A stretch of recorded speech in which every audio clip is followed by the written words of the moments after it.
What internet marketing expert should you spend your valuable time listening to? Listen to someone who has over 20 years of web marketing experience and hundreds of website marketing success stories. That man is Aaron Sparks from Site Strategics. And this is Edge of the Web Radio. There's an article from Search Engine Journal from Sujan Patel that we found, and we just wanted to bring to your attention. It's a fantastic segment for Edge Talk. So this is 15 ways to build your brand. These days, authority matters. And you will respect my authority. See, there we go. Not only... Did you say that, Tom? I said that without moving my lips.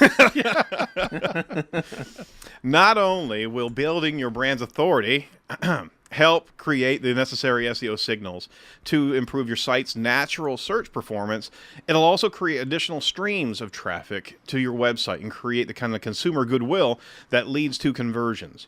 We've seen it time and time again where a site has a Facebook page, but it hasn't been updated in 6 months. Sure. What's the branding that's happening there? Is that, okay, they thought that they needed a website, but they didn't think about me enough to actually talk to me through, not a website, but a social media. Yeah. They didn't think of me as a consumer enough to talk and keep on talking to me through that medium. That's a negative brand. Don't even roll it out if you're not going to maintain that garden. You should not, because that can actually have a more serious impact on your brand than not just having one. If your brand recognition is lacking, then any of the following ideas will help jumpstart your authority. They aren't easy, but they are worth it. Idea number one: run an information blog. Just have some good authority building campaigns going by just updating a blog that gives consumers a reason to visit the site over and over again. Something that's fresh. The same thing on an app. If you download an app and nothing updates on a regular basis, you're not going to interact with it. You'll keep it on your phone maybe, but you won't interact and find more information valuable there. It's like the same Candy Crush level over and over again. Dude, do you have to do that right now? Oh my God. Candy Crush is on my brain. I'm sorry. Idea number one. Well, I mean, run a blog and honestly, pull inside of your salespeople or your internal staff and find out what consumers are asking for, and use that as a guideline for your blog. Another idea is responding to your blog's comments. Once you've established your blog, expand your authority further by responding to every legitimate comment that's left on your site, and delete the rest. Absolutely, delete the ones with backlinks in them and everything else. Yeah. And there's certain tools. There's some great WordPress tools that get rid of that spam, because any blog that's got open comments is a target for these script spammers, and they're just looking to junk up the work. There's some great tools to be able to remove that from your system. Doing this gives you the chance to highlight your subject matter, and also provides value to the readers, and it also shows that you're taking care of your property and wanting to respond and value their time in exchange. And plus, if it's a brand you like and they respond to your comment, how does that make you feel? Like if I go on to Oreo and respond to some Oreo, and Oreo responds to me, that you kind of be like, oh, cool, Oreo responded to me. They care about me. Absolutely. Absolutely. Did Oreo respond to you? Not yet. I've got a story. I got a story about Oreo from like the 7th grade that I'll tell later. But. Okay. Awesome. We need an Oreo segment. Forget the Candy Crush. I'll take Oreo over Candy Crush. Oh, that double stuff I'm talking about. But I mean, it does involve double stuff. I'm sorry. I was down in Florida and they had like 5 different flavors of Oreo. I had to run screaming from the building. I was about to buy them all. I'm sorry. Are we on a marketing show? We actually are on a marketing show here. Keep going with your list. Fantastic. Idea number 3. Let's avoid snacks at all times. Yes. Regularly update your social profiles. The social profiles that have been left for dead, like I was talking about, they don't scream authority. Instead, they say, I've given up and don't care about my followers. To prevent this from happening, create an editorial calendar that involves checking in with your profiles at least once a day. And I can't stress enough, Google+. you've got to do it. Yeah, absolutely. Number 4, use search filters to answer questions on Twitter. Now, while you're updating your Twitter feed, run a few search queries for tweets containing words that indicate a potential customer that has a question about your industry.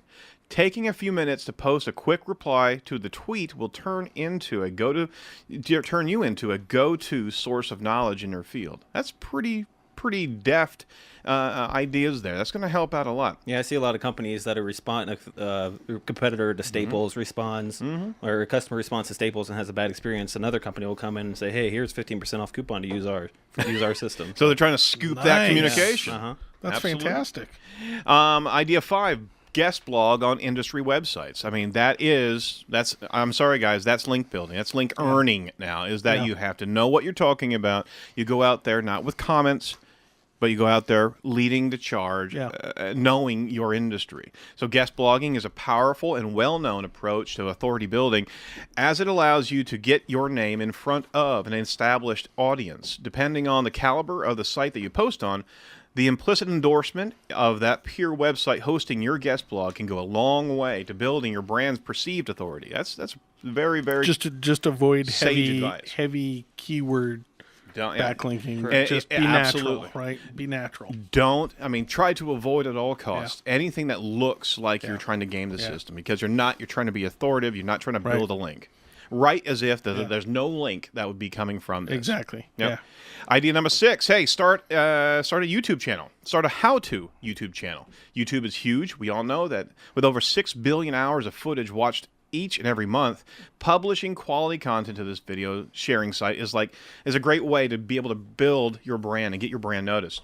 For the best results, consider posting a few how-to content pieces that will answer some common questions in your industry. Very similar to Edge of the Web Radio. We are answering these questions on a regular basis. We know that these thoughts are out there, and we're giving some nugget-sized, small, 9-minute vignettes to be able to answer a good deal of these points of information. Everybody needs a Tom, though, to produce it. Tom or Site Strategics would do that too. So much easier. It does. It absolutely does. Now, if Tom could stop eating cookies while he's doing that. All the crumbs to my keyboard. Idea number 7, distribute a white paper. According to Wikipedia, a white paper is a very authoritative report and a guide that helps readers understand an issue or solve a problem or a decision. Decisions aside, white papers are a great way to build your brand's authority. Hey, if you're just tuning in, you're listening to Edge of the Web Radio. We're going through a great list of ideas to improve your brand online. Try to get through the rest of these real quick. Idea number 8, create an infographic. We've had shows just about infographics, and we won't go into deep detail, but creating an infographic isn't cheap and it's not easy, but it does get a great deal of sharing coming out of your website of people that want to be able to understand and utilize your content. Number 9, deploy a mini site. Mini sites are relatively new additions to the digital marketing world, but they're powerful. Basically, a mini site are small web properties that complement a company's main site in some fun and informative way. Don't do it for gaming the system. Don't do it for link building. Don't do it for anything but a helpful place to have a communication. Number 10, conduct industry research. Industry statistics get cited over and over and over again on different websites, creating an ideal opportunity for businesses to get their name out by conducting their own research. Another one, release a podcast. We love podcasts. All you need to do is record a podcast in a microphone, and somebody somewhere will find this very interesting, right? Absolutely. I hope so. People are searching for videos and podcasts and white papers and infographics. That's right. As much as they're searching for general topics. And plus, with the growth of smartphones, you can just plug in a podcast on your smartphone and be on your way. So it's definitely a great tool. Yep, absolutely. Another idea, host an industry event. You want to bring out some of the big guns when it comes to building branded authority. Try putting on your own conference of an industry event. We've seen some incredible successes with that. 13, maybe sponsor an event. You know what? We're gonna leave the other two for the other side of the segment here. Coming up, we're going to be talking to Douglas Carr from Marketing Tech Blog, and you can carry the rest of those, Doug. I can? Yep. You're listening to Edge of the Web Radio with Aaron Sparks. We're online with exclusive podcasts, the latest web news, and links at edgeofthewebradio.com.